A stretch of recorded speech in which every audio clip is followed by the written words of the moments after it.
then you can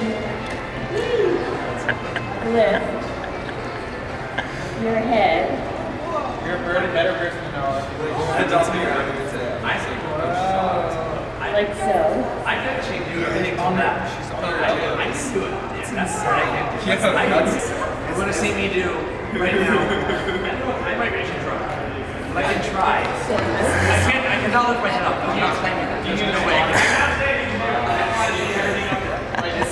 It's Dr. Gregory. It's been a long time. I used to be able to do a hand. I get that part right there. Until that, I can do that. I can do that. I'm not doing that.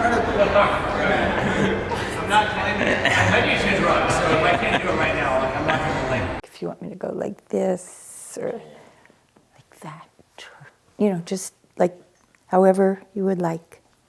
Okay. You could do some yoga in a second if you want to. Can do some yoga. If you want. Like. Oh, wow. Like that, or like that. Wow. Or, I wish I could do that. How long did it take you to learn how to do that? a few years, because I've been doing yoga for 50 years. Oh, wow. Everything started vegan, yoga, Yeah. same time. So my name is Nancy Kogel, and I went vegan in 1979, so about 43 years. And before that, I stopped eating meat, dead animals, in 1972, so about 50 years ago. In 1972, I was working with a group called San Francisco Newsreel, and in the office where I was working, one of the workers would take out his thermos and pour it onto a plate, and on the plate there was grains and beans and vegetables and seaweed, and I was like, where's meat, where's a hamburger or dairy, something like that? And he said, I don't eat meat. He said, well, if the Vietnamese, who are winning a war against the biggest superpower in the world, with the biggest military might, the US, can win a war on grains and beans, then I figure this diet couldn't be so bad for me. And so he was vegan. Basically, there wasn't any cheese there. And I was just so relieved that it was possible not to eat this bloody carcass mess that I always burned anyway, for some reason. Maybe it was like the discomfort with this body part. And I just let go. I was just let go of eating dead animals. That was the beginning of that. And then I had a baby in 1978. There was a combination of speaking on the phone to someone who was with the Macrobiotics Society, and they said, well, dairy is not good for you, so it was a health thing. And because my son had a little rash and I wanted him to get rid of it, they said, eliminate the dairy and the eggs. And I did, and the rash went away. And then I read a book called Animals Are My Friends, and I Don't Eat My Friends. And I think that's a quote from George Bernard Shaw. And it was the name of the book, by the Ananda Society, a yogic society, a meditative society. Very simple, short little book with little pictures, but it was divided into each aspect of how not eating animals is important for our health, for the planet, for sustainability, for compassion for animals. And they talked about ahimsa and doing the least harm and starvation in the world, and just all the different aspects of the benefits of not consuming dead animals and dairy and eggs. And I just let go of all that in 1979. And it was great. It was really great. But so for me, it was like a consciousness about all these different aspects that meat, dairy, and eggs affect. And then from that phone conversation, it was like I was making a donation to this radio station called WBAI, which is a non-commercial, listener-sponsored, progressive left radio station in New York City, in Texas, in California, and in Washington, D.C. too. When I was making the donation, this person took my information and he was like breathing heavily, like nervous. And I said, take a deep breath, relax, you're loved. And somehow we conversed, and he had my number, and so we kept in touch for 30, 40 years after that. And it was a back and forth conversation between animal liberation, the rights of our sister, brother, animal family to live without being dominated, oppressed, exploited, killed by the human species.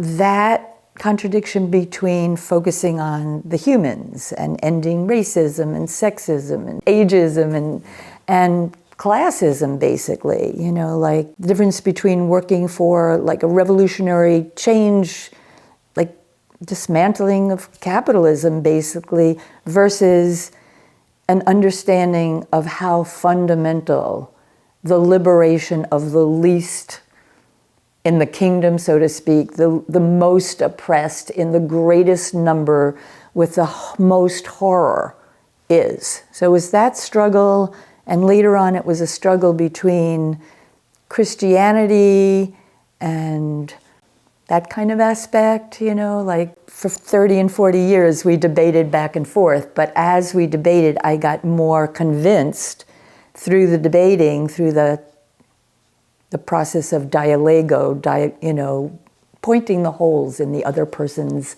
argument and creating enlightenment for both. I became to understand how fundamental, how important is fighting for and working towards the liberation of our sister, brother, animal family, what I sometimes call our humanimal kin, working for human-animal rights because they're so integrally related. Now I consider that the most important aspect of my life for maybe the last, since 1979 and that first conversation with my friend Michael. That's everything I do is related to that. In 1978, you had your child, right? Gave birth to my son. Mm-hmm. Yep. Is your son vegan from conception or vegetarian? I nursed my son for 5 years.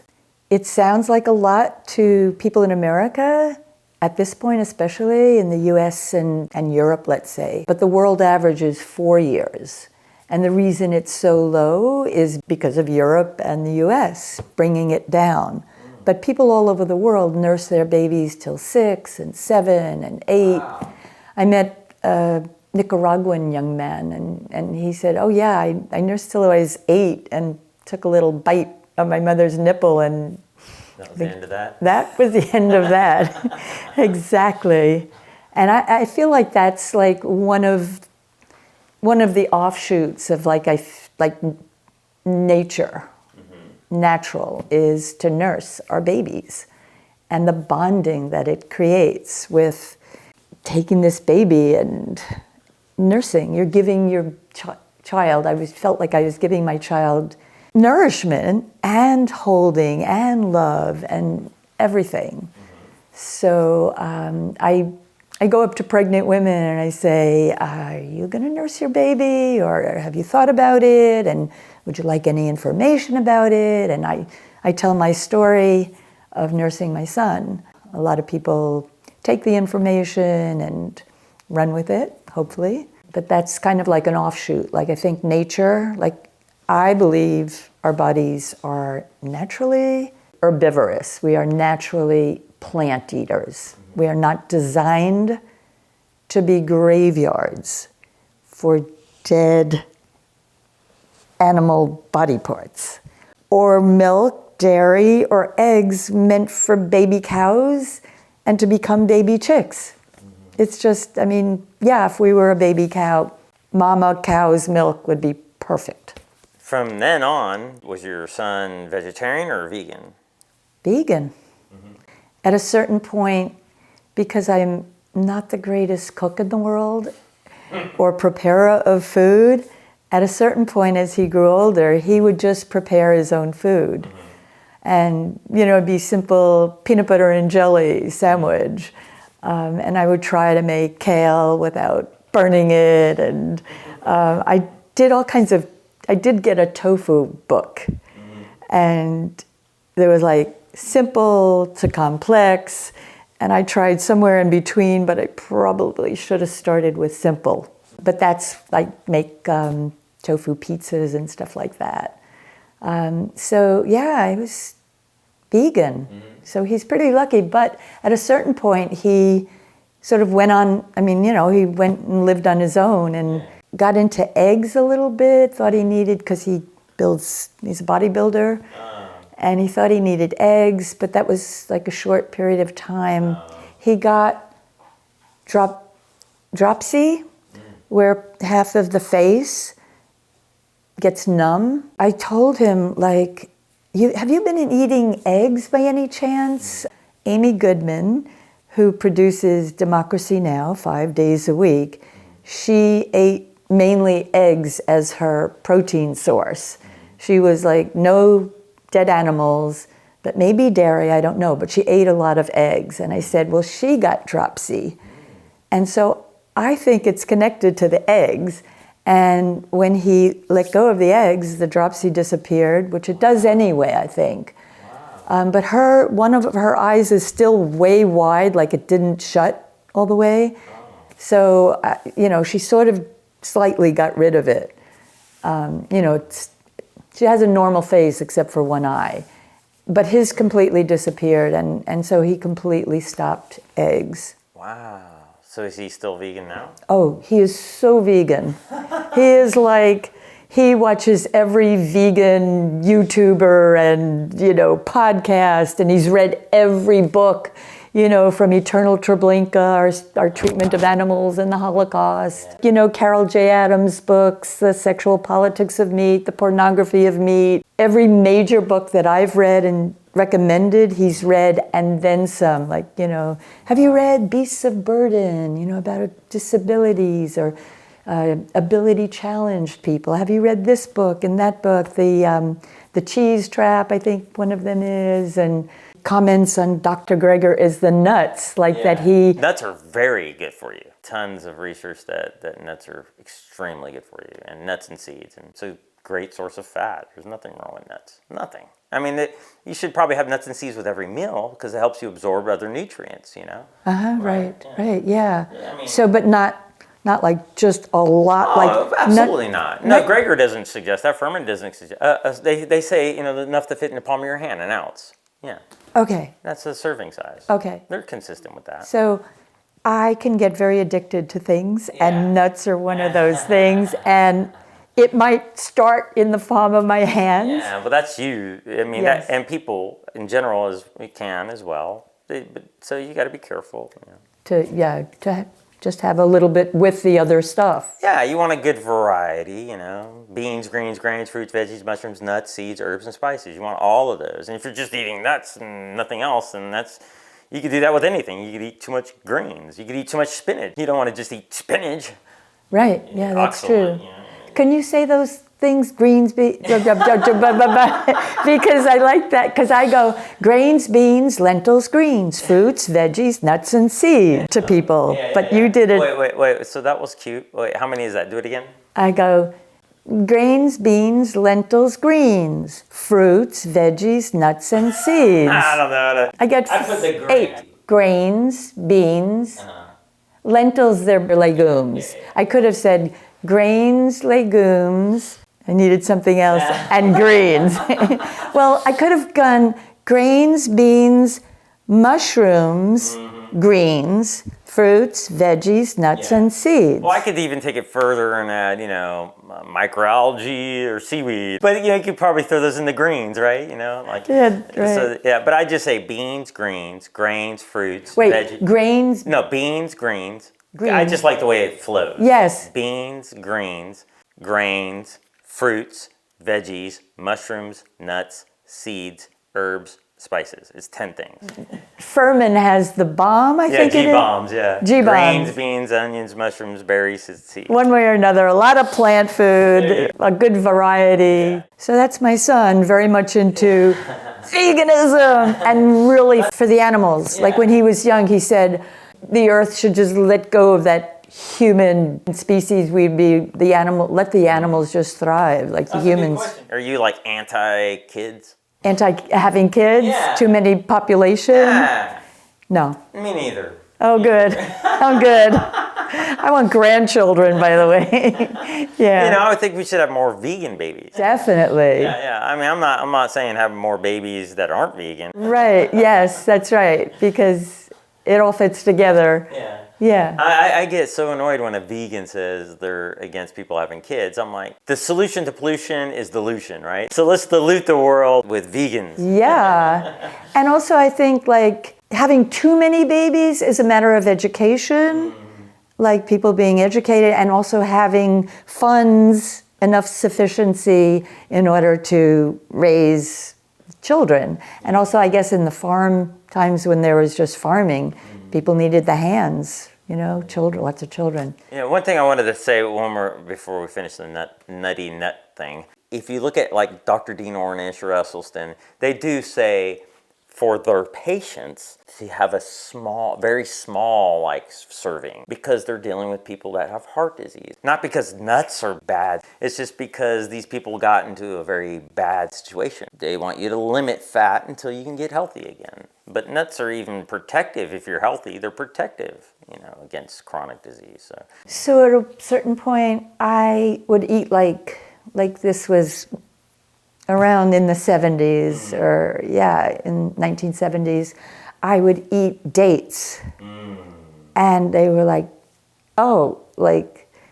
they're great. So delicious. And I would look down after like just a few minutes and I go, oh my God, that's like 35 pits from the dates. I would just like unconsciously, this is so good. So I guess I got hypoglycemia from that, where blood sugar would go up and then down. Like maybe I had a lot of nuts with the sweet and the oily together. So I'm on a journey in terms of, it's a constant journey of like, what do I eat? Yeah. Well, it sounds like you had a learning curve there. You were burning your kale. Yes, right. And now I've been like I was almost completely raw for maybe 7 years. Chop up the beets and with a few nuts and seeds. I guess it was Furman who said the beans, you got to get the beans in there, a little bit of cooked food in there. Well, see, the thing is, though, people who go raw. I've interviewed a lady recently, 75 years old, been raw for 50 years. 50. 50 years, yeah. So I wondered, like prior to all this, all these interviews, like, how do you go raw? What about the cooked foods? You still eat those same foods. You eat the beans. By sprouting them. Exactly. So you can still get your beans and your greens and grains and fruits and veggies, mushrooms. Right. You just sprout the beans and you still got those categories. And it's so easy too. Yeah. It's a trip. Like the sprouts, just like they're like little babies and you watch them getting bigger and bigger. And then I feel like, am I really going to eat you? I've watched you grow so sweetly. I feel like so guilty, like they're alive. They're one of the most alive foods. You've had to learn how to cook and eat over the years, just like all of us, right? It's a journey. It's really a journey. It's also a relationship with one's body. Like, how does my body feel now? And which, not being that in touch with my body over the years, it's a journey. It's a trial and error kind of thing. Do you fast at all ever? Yes, I fasted throughout my life. Yeah, I did a 21-day fast a while ago, and What was that like? Well, I was working full-time, cleaning hotel rooms, the Hilton included. Wow.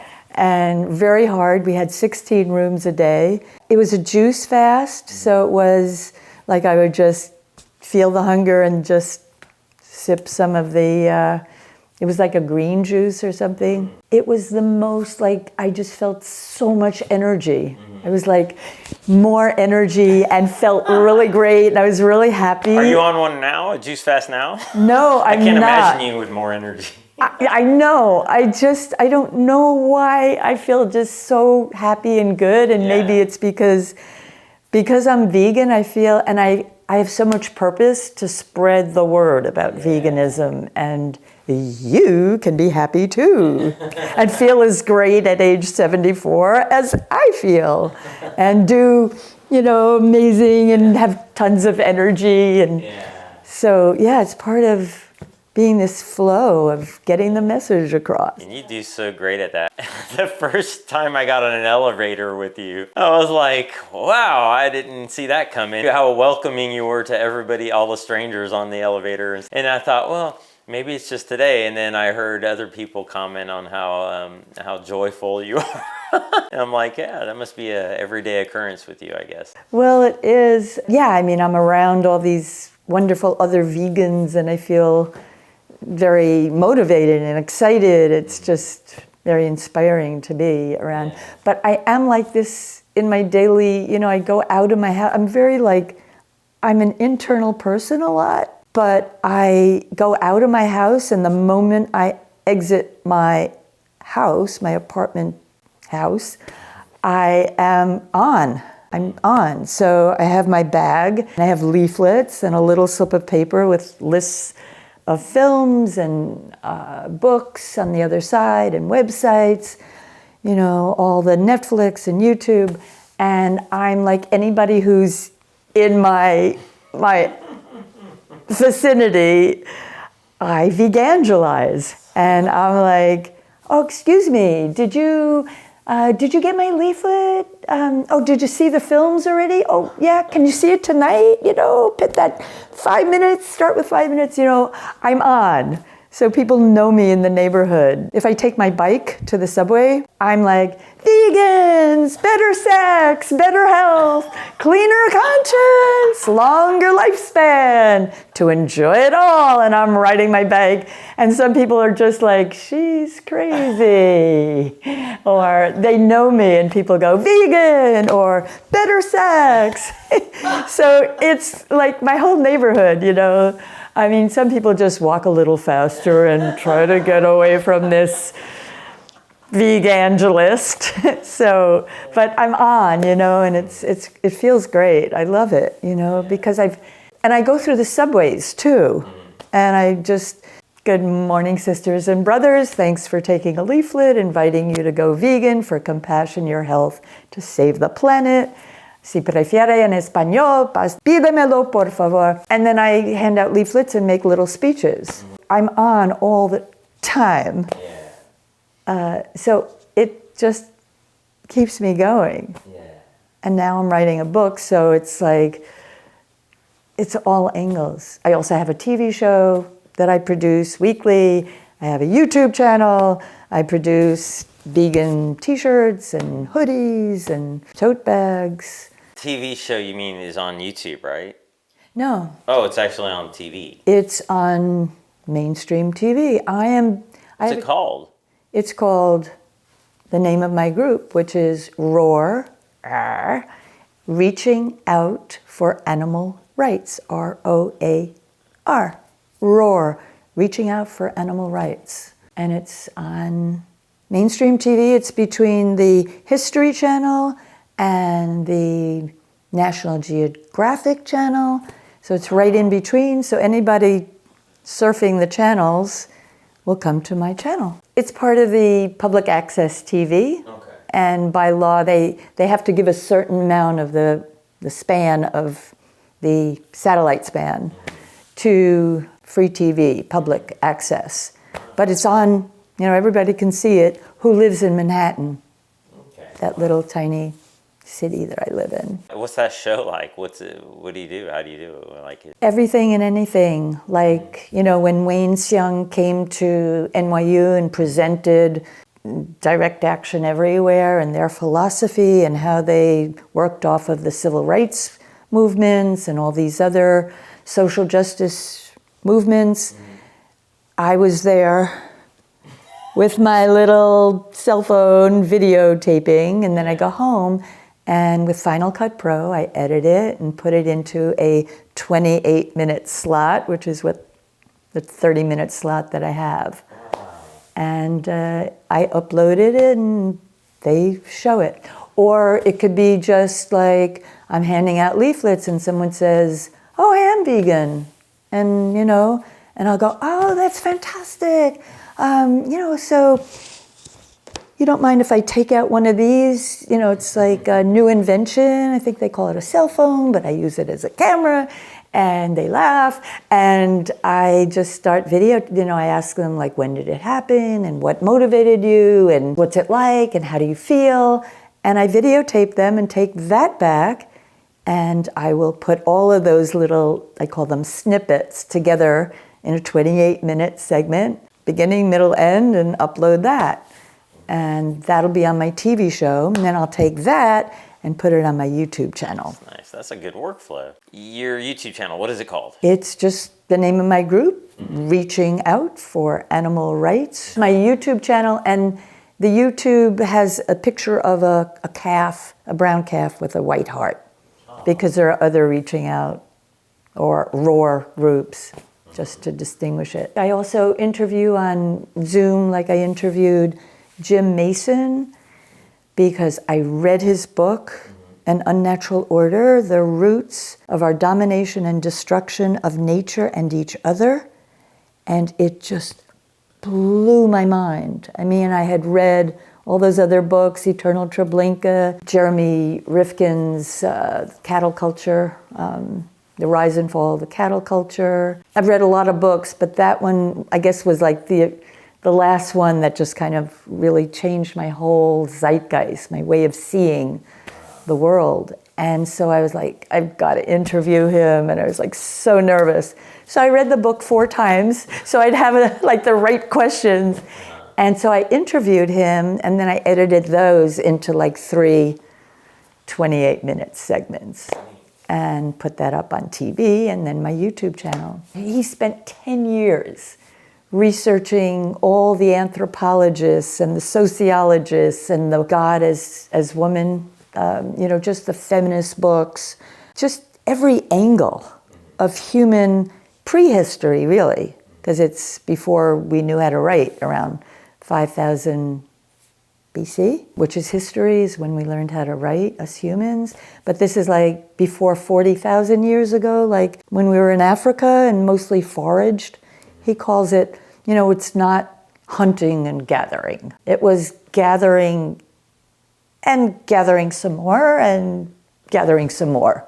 He calls it foraging, and he doesn't call it like when we were primitive. He says when we were primal people, because primitive has a negative connotation. So the history, it's just so powerful. I mean, he says that hunting is when everything sort of, he more puts it as domestication or domestication of animals as the beginning of misothery. So like misogyny is hatred of women, like women as like bad, evil, whatever. Inferior, easily exploited, we should, like, they belong down there, and women were the first slaves, is what he says. But he starts with the misothery, the hatred of animals, because of starting with hunting. And his theory is like very new, but his theory is that eventually, after all this foraging and people maybe went too far north into the cold, men saw women who were really the main or better foragers, were really good. I don't know why. And the children did most of the foraging for food. His theory was because of that, and because men thinking that women were gods, because we made these little humans come out of our bodies. We made, life happen. So we were like gods, and we were like revered in some ways, like wow. But his theory was that men needed to sort of compensate in some way and contribute to the group, into the family in some way significant. And perhaps they looked at the tigers and lions and went like, wow, powerful animals, and they jump on the back and they, tear the throat and the neck, and then they gouge on the insides. Maybe they thought that was cool.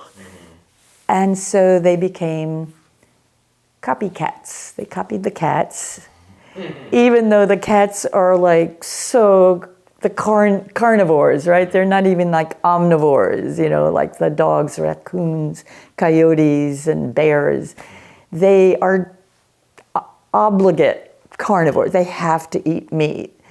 And they copied the cats, and they went out and hunted. And I believe because we're herbivores, it's not natural for herbivores to kill each other or to hurt each other. I think we're naturally empathic. I have such love for humans, really. I think we're natural plant eaters. It's physiologically, mentally, psychologically, every way.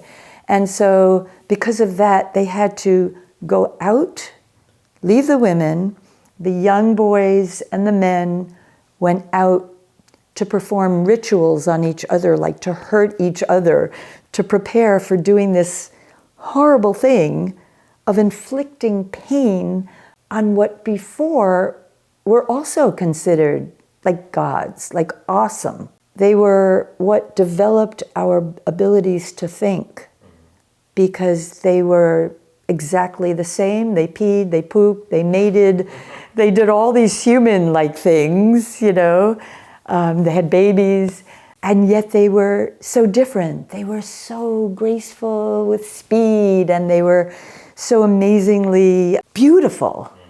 And they were part of nature that was alive, more alive. So they revered the animals as the first beings, the teachers, the enlightened ones, the guardians, whatever. And it had to be such a transformation to stick something sharp into them, to kill them, to make them bleed, to watch them fall. It was such a transformation of consciousness from being the teachers, the ones who developed our ability to think, contrast. So they would hurt each other to prepare, kind of like rituals, ceremonies, like doing a dance or, around a fire or painting themselves, just to prepare for this horrible deed, really. So from hunting, the men kind of felt, look, and they would go out for weeks. And then the women were like missing them and yay, you're back, and celebrating around a fire, So it was a big deal. Rather than picking fruits every day, it was kind of like natural, just something part of the routine of living. So it became like a thing, a festival, a little celebration. It wasn't every day. It's a big thing to hunt, to try to, stalk. You can't run so fast as a deer or a gazelle. So it was this whole transformation of consciousness, and from men feeling like, yeah, we're really cool, to like, you're not so cool, you're not so strong, and somehow perceiving women as inferior. And so women were the first slaves. Sexism, I think, started with the hunting, but really with the herding, because it was a male job. The animals were big. It became a male thing to herd. I call it herding animals, hoarding animals, because they were like my animals, and hurting, like herding, hoarding, and herding animals started with herding. It was called Food on the Hoof. I'm giving you sort of like a James Mason kind of thing, but I really feel like everybody should read that book. It reminds me a little bit of Will Tuttle's stuff. Will Tuttle wrote The World Peace Diet. I loved Will Tuttle's book. He talks about herding too, doesn't he? He goes through the same, yes, he talks about it. I think Will Tuttle took it and did a kind of spiritual presentation of it. Like, as above, so below. What you do to others comes back. You know, it's a karmic thing. What we do in general, we humans do to the animals, we began to do to each other. We enslave them, we capture them, we put them in small jail cells, really, you know, cages. Now we imprison humans. The whole thing, using humans as slaves. Animals were used as beasts of burden. It's a beautiful book. I really recommend it. I think Will Tuttle wrote his book after 1993 when Jim Mason's An Unnatural Order came out. And he sort of took everything, Jim Mason's 10 years of research, and just showed it, His own. Yeah, as his own spiritual, because Will Tuttle was a monk in a monastery for a while, and really took it from that spiritual point of view, which is beautiful. It's a beautifully written book. Peace Diet. The World Peace Diet, living for spiritual health and social harmony, something like that. It's a beautiful subtitle. It got onto the New York Times bestseller list, Will Tuttle's World Peace Diet, because he promoted it. And Jim is kind of like, no, I don't want the attention to be on me. And now I'm like, everybody, even if Jim Mason doesn't promote his own book, you've got to read this book. Yeah. It follows, like he goes through the whole civilizations and the big men who become the kings, become the powerful, most violent, become the kings who dominate. The whole civilization and every aspect of dominating, when they came from the north, the cold, and they followed their herds down south with people with more sun, darker skin tones, that became racism. And their herd, the hoarding, this is my herd, it became nobody comes in between my herd and their water or their grazing land. So anybody who lived on that land or near that water, it was like the same violence that they became used to perpetrating against their herd, killing one every time they wanted some meat, killing one of their herd, not such beautiful, good shepherds, are stealing their milk or stealing their babies so that they could, keep them close for the milk or whatever. Every time they found some people who came between their herd, their food on the hoof, so to speak, they would just kill them or enslave them or be violent towards them. And they dominated the horses. They were the first to domesticate horses. And this is how we get zoonotic diseases. Well, from herding, some people started settling down and building fences and domesticating, becoming settled, which Dr. Greger, in one of his YouTube videos, shows it was bringing the animals close. So the animals can go through these diseases, and the viruses and the parasites and the bacteria can easily live off them and go to the next animal, and the animals are fine.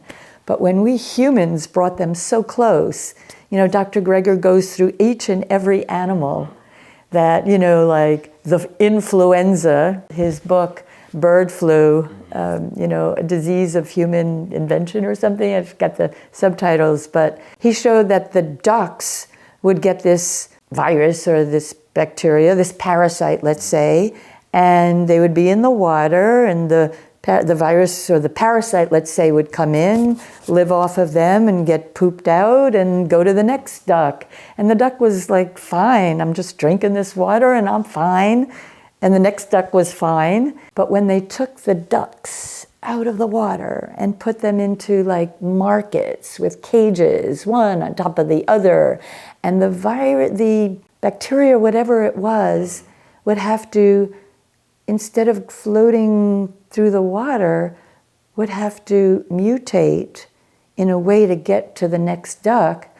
So they moved into the lungs where they would be breathed out or coughed out to the next duck. So they'd be able to survive and go to the next duck and live off of the ducks. So the ducks would become sick, living such close quarters, and then it would jump species to humans. So we got influenza. Well, you mentioned horses earlier, and I think that's where the cold came from, isn't it? Common cold came from horses, smallpox from camels, cowpox from cows, I think it was from pigs, all from bringing the animals close and living off of them and stealing their milk and stealing their eggs. And those are infectious diseases. Now we're dealing with non-infectious diseases, right? In terms of chronic illness like cancer, heart disease, obesity, diabetes, impotence, osteoporosis, kidney and liver disease. Do that again? Cancer, heart disease, obesity, diabetes, impotence, osteoporosis, kidney and liver disease. That's part of my Subway, presentation, It's also bad for our health. What was the name of that book again? An Unnatural Order, the roots of our domination and destruction of nature and each other. How wars began. And does it bring it up to this day and time? Eventually he goes through the bullfights and the running of the bulls and the circuses and the zoos and fur and every way we exploit, dominate, oppress, and are cruel and cause suffering and death to animals, to our sister brother animal family. Now the book you're working on, what's that about? So I'm writing a book which is basically my memoir, and it takes my journey. It's about my journey towards full-time animal liberation. It doesn't have a title. I mean, I have this awe-gasm.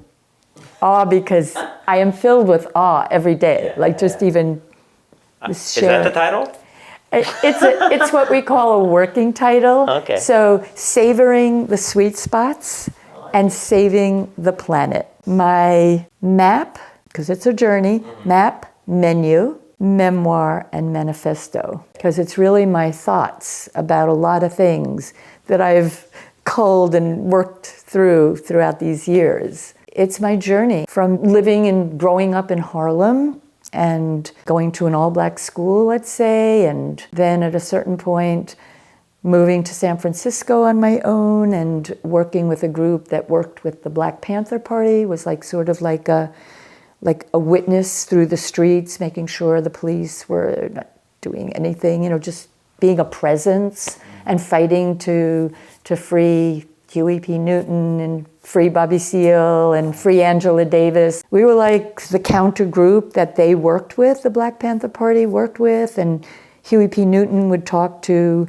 our sort of leader, intellectual, motivational leader, work things through and influence each other, working with progressive and Black liberation groups and working to free Mumia Abu-Jamal, an African-American award-winning journalist who Pennsylvania put on death row because he was such an outspoken, incredible journalist who fought against police brutality, racism, and all forms of injustice. So they were like, I'm not going to use the word because they use the N-word, fry the N-word. Get rid of them. It was part of the whole thing of, the Black Messiah, the fear. The CIA, J. Edgar Hoover was fear of the Black Messiah, any leader, any Black leader. Like they, did to Marcus Garvey and just anybody who was getting a following. Like they killed Fred Hampton in his sleep at 5 a.m. They just shot bullets into his, so it was like killing so many people of the Black Panther Party and giving them a bad name and they're this and they're that. And so it was a whole counter-revolutionary campaign by this government on behalf of the corporations who don't want people to stand up for their rights and to be respected as humans and to have jobs, housing, clothing, healthcare that we all deserve. You know, so it was sort of like a class struggle with an emphasis on marginalized communities that are most under attack and most marginalized and most suffering from this capitalist society. So, I mean, it's just unbelievable how we can suppress freedom of speech. Do you feel like that's still happening right now? Oh, just look at the ag-gag laws. Like if you go in and try to expose the horrors that our sister, brother, animal family go through. I've noticed something where there's a lot of Jewish people that are in the animal rights movement. And there's a lot of black people that are going vegan. The black population is the fastest growing. And do you think right now that's the most salient Social justice issue is what I call it. Yeah, okay. Do you feel like that's what we need to be focusing on more than anything right now? I feel like we have to really focus on the most important social justice movement. It's the fastest growing social movement of our time. And I think it is the most important. And I think it's because it pushes against every aspect of society that is wrong. And it has a vision of what is right. Justice for those who have no voice in terms of societal voice. And it impacts every area. African Americans, fastest growing population in terms of turning vegan. Some of it is because of the horrible, the deserts, the food deserts. There's a new film that's come out called They're Trying to Kill Us by John Lewis, which shows like the oppression, the racism of people living in areas where there are so many liquor stores and these cheap, fast food joints. That speciesism, that mental mindset that they're inferior so we can do whatever we want. The whole racist thing, it's still, I feel like I'm a racist, I'm a sexist, I'm a speciesist, I'm an ageist, and I am a female and I am older and it's so ingrained and it's so part of society until we can really, it's like this. We're dominated by wealthy corporate and landowning elite money-making owners, basically, of everything, and then working people, whether you're extremely professional or not. I listen to people that have like Code Pink, like an anti-war protesters, animal rights activists, and, people who are all over the world fighting. And, I see horrible things going on, like in Haiti, they assassinated the president, and who got put in as the next president? The one the US government wanted, right? So people are in the street. I see the people in the street, because that's where she has her cameras, and the people commenting on what's going on in Haiti now, which is a lot, like running in the streets. It is the people are anti-war, they're anti-racist, they're anti-sexist, they're anti the US putting in dictators all over the world. They're people conscious, She has people in Egypt where now, there's another dictatorship. But we went through the whole Arab Spring. We went through Occupy Wall Street. I was there. I interviewed people. I have people on my YouTube channel talking about Occupy Wall Street. So I pay attention because now when I did those interviews on Occupy Wall Street and I interviewed all the people there, I asked for vegans and they helped make the connection. Yeah. So I made that capitalism measuring wealth by capita, that capitalism is based on that greedy, like these are my cattle. The whole thing with indigenous people being genocided. Yeah. It's because the Europeans brought over their cattle, and their fauna and flora. Even the plants they brought over were not indigenous. So who do they have to get? They had to get rid of the buffalo. There were people also, they had to get rid of them. You use the media outlets that you've chosen, that you can connect with, that you feel like may not be as propaganda driven in a violent way, but at least enough to keep you in tune with reality and what's going on in the world, whether it's violent or not. So you use this to be very knowledgeable about a lot of things globally, and intersectionality, and you're just in tune with a lot of things. It's fantastic because it makes you not just brilliant and artistic and with your verbiage and articulate, but it also helps you connect with people no matter who they are. And then now you can not only connect with them, and 90% of what you're doing is connecting. And then you take that opportunity to really sink your teeth in with the veganism. Yes. That's awesome. Because I see that connection. Yeah. I want you to know, like, I got your back too. I identify with being black. In, like, my son used to say, you are more black than black people, mama. Because I grew up in Harlem. So like all my, everything, like my way of talking and everything. I think I'm a little bit like that too. I think you are. I get that feeling. I mean, you're like homegrown, kind of like a person, right? Yeah.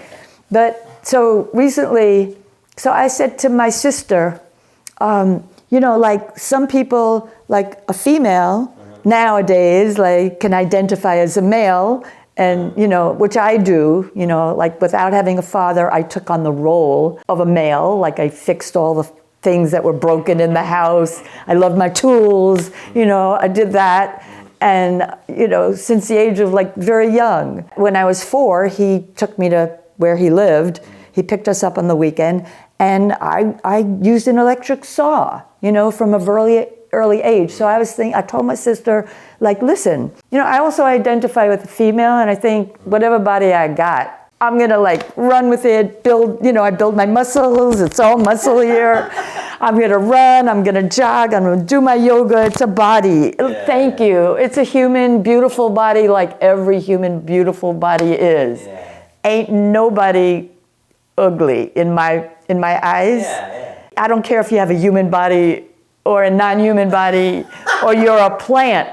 You are incredibly awesome.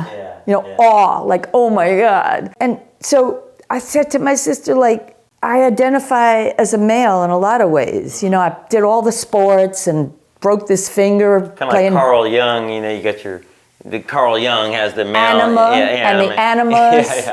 You got both, and sometimes you identify more with one or the other. And I mean, every bone in my body has been broken by like playing sports or running or whatever. Or like I got hit by a taxi and my bike went flying in the air, right? I played basketball, and these big, huge guys, I was going in for the rebound. They were going in for the rebound. They land on me, broke my ribs. Every single bone in my body has been broken at least once. But I said to my sister, I identify with male, and people trans, it's like a thing now. And so why, like, I also identify with being black. If I identify, or if like trans, male, like, why can't I identify, like, my identity? Like, I feel like these are my people, right? These are the people that I identify with. She actually texted back and she said, well, black people don't want us to deny our whiteness and our white privilege. And I got that. I do have white privilege. In one sense, you identify this way, but you understand that they probably don't want you to. Yeah. I mean, and I feel like, part of me was like, well, I don't care what people want me to do. Like, it's what I feel, I feel like this, but then it was like, no, but I live in this other context. I mean, I got it because I heard this vegan woman, and I think she calls herself privileged vegan. She might even call herself privileged white vegan. And she went down the list that I hadn't even thought about, which was Well, I had enough money to have an apartment. I had enough money to go to school, and I went to a good school, and I had enough money, you know. And she just went to live in a neighborhood where they had fresh fruits and vegetables. I didn't live in a desert, a food desert. I had enough money to have this blender that, you know, I could just look at a recipe and put it in the blender, and I knew what to do. I had enough money to have friends who pointed me in the direction of veganism. Was she white or black? She was white. Oh, okay, got it. So she was admitting, she was saying. I know, she was saying it, but she could have been either color to me. No, she was saying, Yeah. acknowledging her white privilege. Yeah, but she could have been black. With white privilege? Well, you're black, right? No, I'm not. You're crazy. You're crazy, Jeff. You're getting insane here. No, I'm Caucasian, and my parents, you know, came from Poland and Russia and Germany and where all those countries, you know, with very white skin, even blue eyes, green eyes, you know, my grandmother had blue eyes. Animal agri-torture. It's the most exploitive, injured and killed, greatest 100% turnover. Like every year there's a new whole batch of people because people can't stand it, you know, and because they lose their, it's the most dangerous. Injured and killed on the job, you know, and so who works there?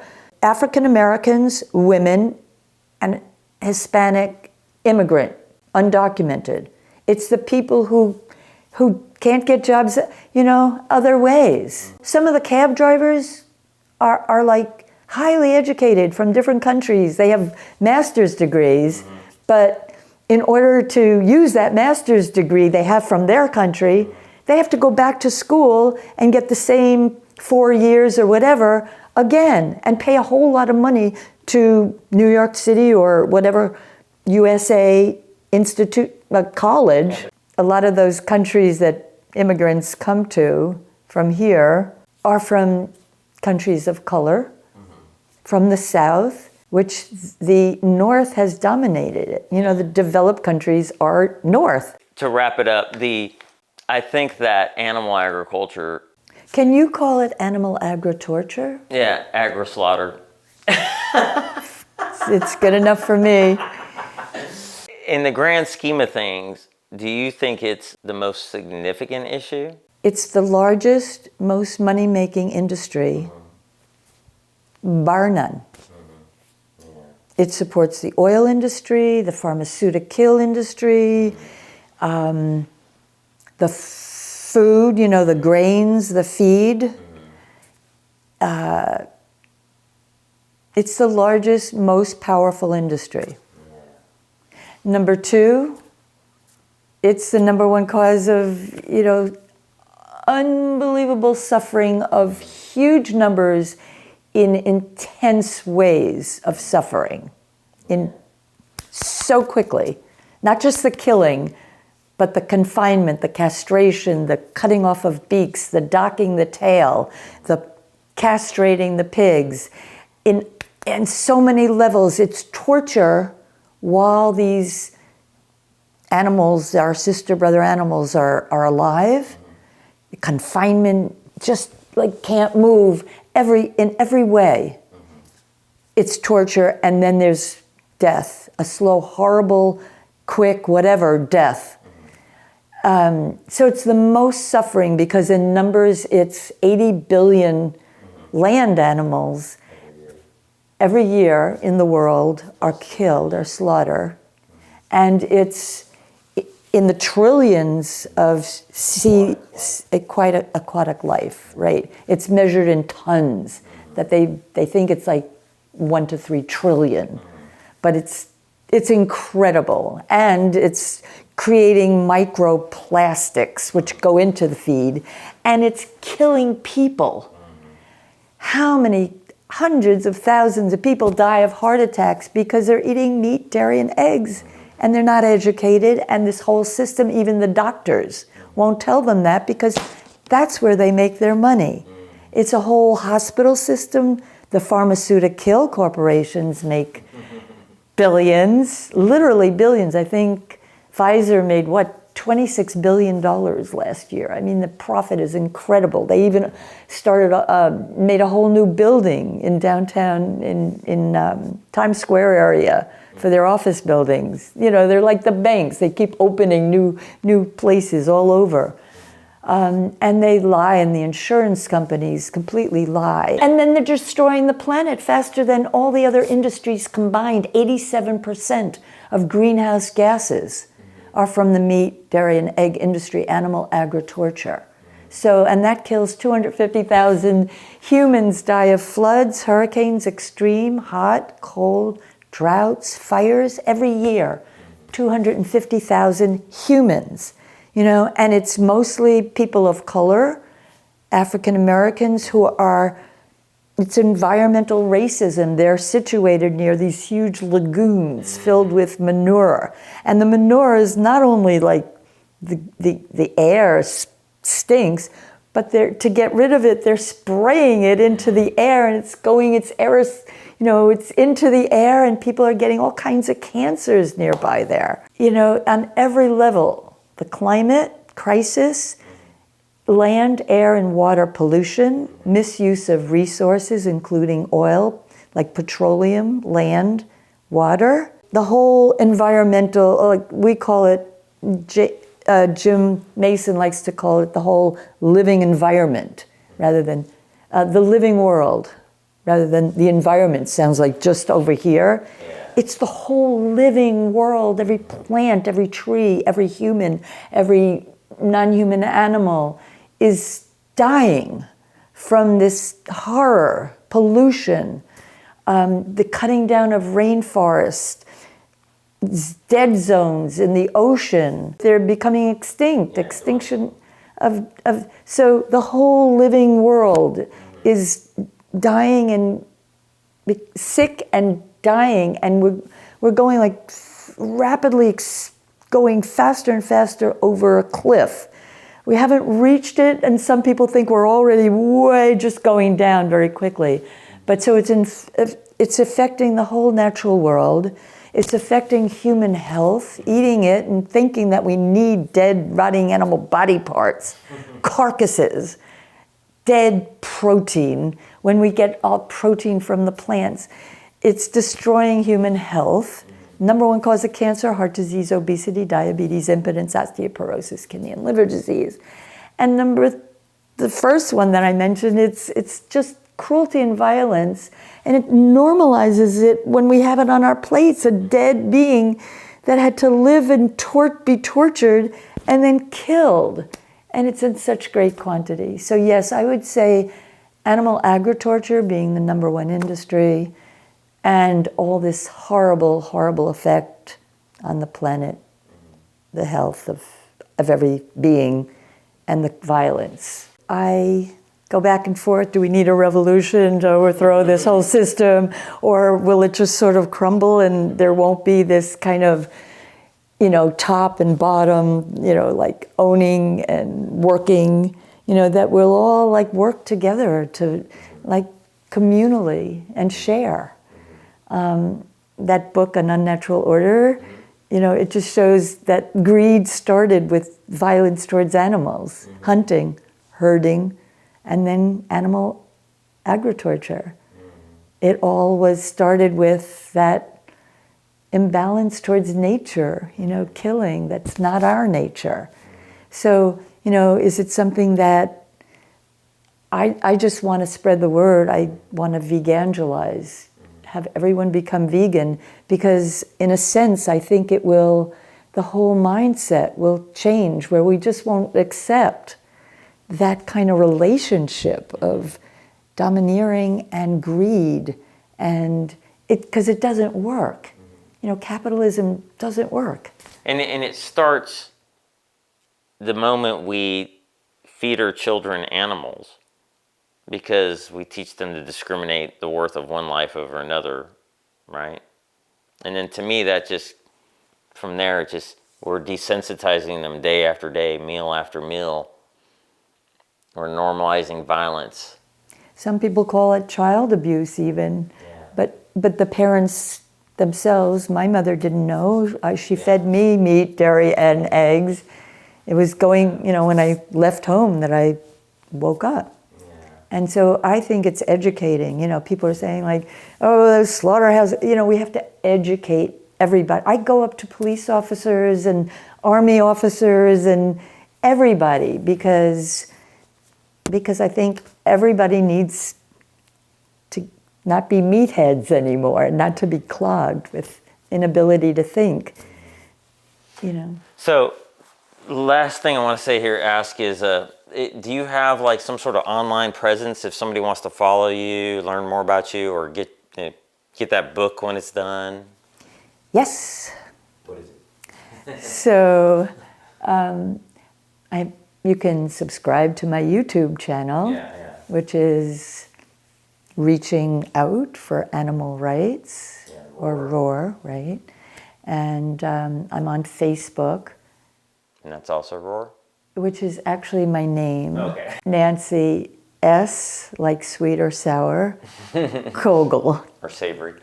Right, or savory, right? Kogel, Kogel.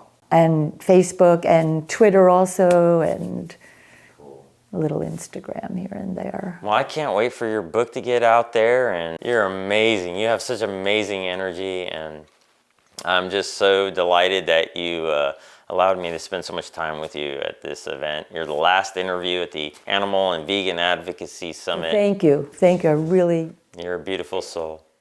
I'm a reflection of you, beautiful brother. I'm serious. Yeah. And we're all these facets of the one being that I think we are. Well, thank you for not unfriending me. Not what? Unfriending me. I'll tell you what I will do. What? You got a hug coming up for you. All right.